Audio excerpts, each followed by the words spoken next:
కాంగ్రెస్ సర్కార్ కన్ను హైదరాబాద్ నుంచి జిల్లాలపై పడింది. ఇప్పుడు పట్టణాలు పల్లెలపైకి బుల్డోజర్లు దూసుకొస్తున్నాయి. పాలమూరు తరహా కూల్చివేతలకు ప్రభుత్వం చర్యలు తీసుకుంటుంది. అందుకోసం హైదరా తరహా బృందాలను సిద్ధం చేయాలని రెవెన్యూ అధికారులకు మౌలిక ఆదేశాలు జారీ చేసినట్లు తెలుస్తోంది.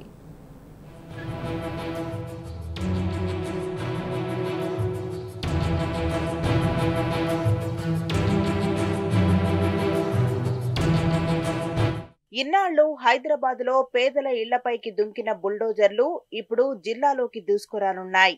రాష్ట్ర రాజధానిలో చెరువుల ఎఫ్టీఎల్, బఫర్ జోన్ లో అక్రమ నిర్మాణాలు, ప్రభుత్వ స్థలాల్లో ఆక్రమణలు అంటూ హైడ్రా పేరిట కాంగ్రెస్ సర్కార్ కూల్చివేతల కాండను కొనసాగిస్తున్నది. ఇకపై జిల్లాలోనూ బుల్డోజర్లను పరుగులు పెట్టించేందుకు రంగం సిద్ధం చేసినట్లు విశ్వసనీయ సమాచారం. పాలమూరు జిల్లా క్రిస్టియన్ పల్లి తరహాలో మరిన్ని కూల్చివేతలకు ప్రణాళికలు రూపొందిస్తున్నట్టు తెలుస్తోంది. ఎఫ్టీఎల్, బఫర్ జోన్ ప్రభుత్వ భూముల్లో ఉన్న భవనాలను నిర్దాక్షిణ్యంగా కూల్చివేయాలని కలెక్టర్లకు ప్రభుత్వం మౌఖిక ఆదేశాలు జారీ చేసినట్టు సమాచారం. కూల్చివేతలకు రెవెన్యూ అధికారులు నాయకత్వం వహించాలని, హైడ్రా తరహా బృందాలను లీడ్ చేయాలని సూచించారు. ప్రభుత్వ ఆదేశాల మేరకు ఇప్పటికే పలు జిల్లాల్లో కూల్చివేతలు మొదలయ్యాయి.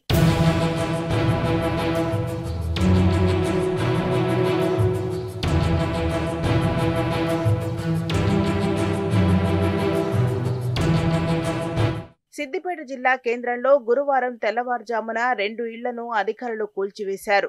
ఎర్రచెరువు బఫర్ జోన్ లో ఉన్నదని ఒక ఇంటిని, మున్సిపల్ అనుమతి లేదని మరో ఇంటిని రెవెన్యూ, మున్సిపాలిటీ అధికారులు కూల్చివేశారు.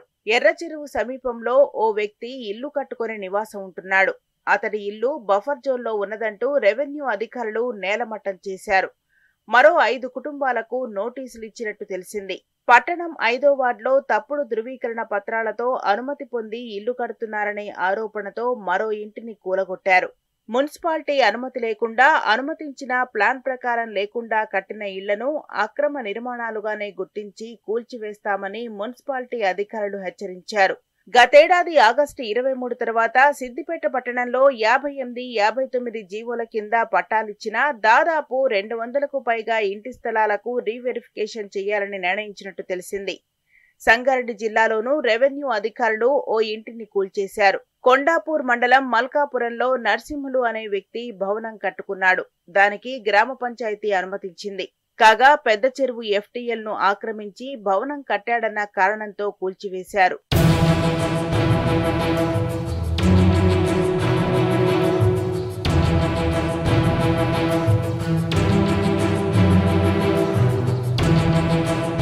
గత ఆగస్టు చివరి వారంలో మహబూబ్ నగర్ పట్టణంలో భారీగా కూల్చివేతల కాండ కొనసాగింది. క్రిస్టియన్ పల్లిలో పొద్దంతా కష్టం చేసిన ప్రజలు ఆదమర్చి నిద్రపోతున్న వేళ రెవెన్యూ అధికారులు బుల్డోజర్లతో విరుచుకుపడ్డారు. 75 ఇళ్లను తెల్లవారేలోపే నేలమట్టం చేశారు. బాధితుల్లో బదిరులు, అంధులు, దివ్యాంగులే ఎక్కువగా ఉన్నారు. రెవెన్యూ అధికారులు 2007లో ఇవే ఇళ్లకు పట్టాలిచ్చారు. కేసీఆర్ ప్రభుత్వం వచ్చాక వారికి విద్యుత్ కనెక్షన్లు ఇచ్చి నీటి సౌకర్యం కల్పించింది. ఇవేవీ పట్టించుకోకుండా రెవెన్యూ అధికారులు దివ్యాంగుల ఇళ్లను కూలగొట్టారు.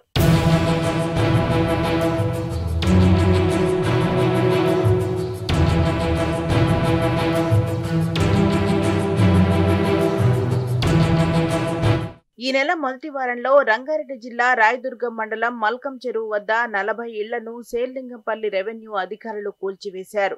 ఇక్కడి పేదలు చెరువుకు దూరంగా ఇళ్లు కట్టుకుని 40 ఏళ్ల నుంచి ఉంటున్నారు. అర్ధరాత్రి వేళ ఆ ఇళ్లను నేలమట్టం చేశారు. కానీ ఇదే చెరువును ఆక్రమించి జాతీయ స్థాయిలో పేరున్న రియల్ ఎస్టేట్ సంస్థలు ఆకాశ హార్మ్యాలు నిర్మించాయి. ఏకంగా మల్కం చెరువునే ఆక్రమించి బహుళ అంతస్తుల భవనాలు కట్టాయి. కానీ రెవెన్యూ అధికారులు వాటిపై కన్నెత్తి చూడకుండా పేదల ఇళ్లను కూలగొట్టారన్న విమర్శలు వెల్లువెత్తుతున్నాయి.